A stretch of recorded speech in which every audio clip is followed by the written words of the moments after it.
This happened to me almost 20 years ago, but only now am I beginning to understand what it could have been.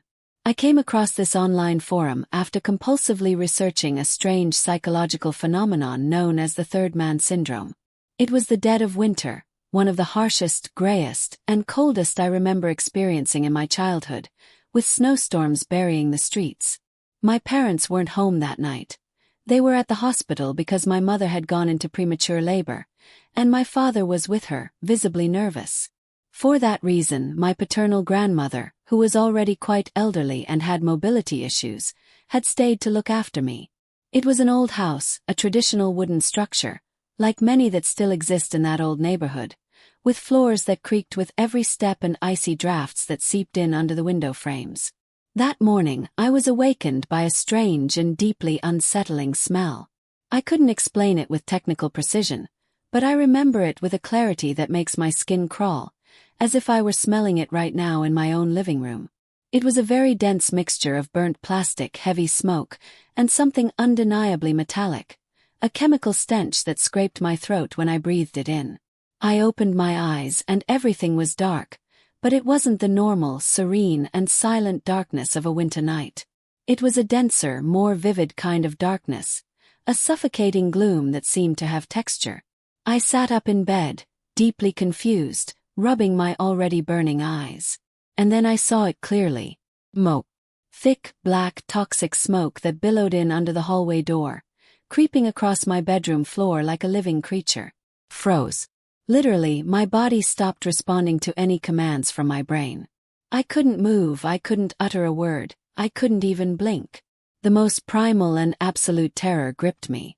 I didn't know whether to run to the window for air, scream for my grandmother's help, or hide under the thick sheets and pray it was all a fever-induced nightmare.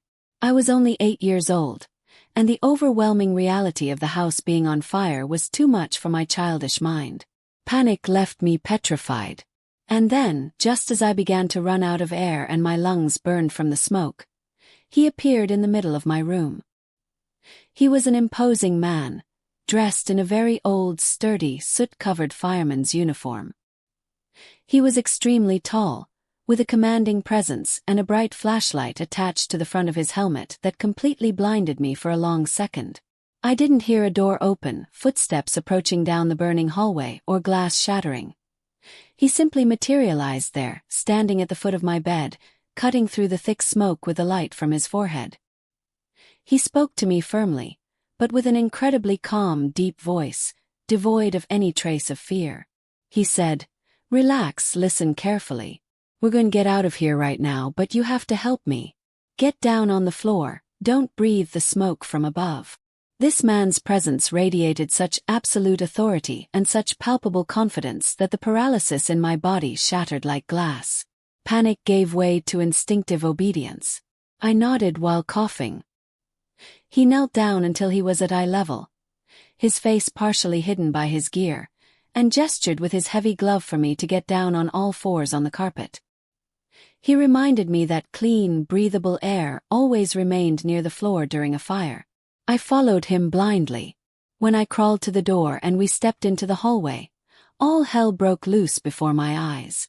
Flames were already devouring a large portion of the left wall of the house, the old wallpaper peeling off in fiery flakes, and the heat was so brutal I felt my eyebrows singed.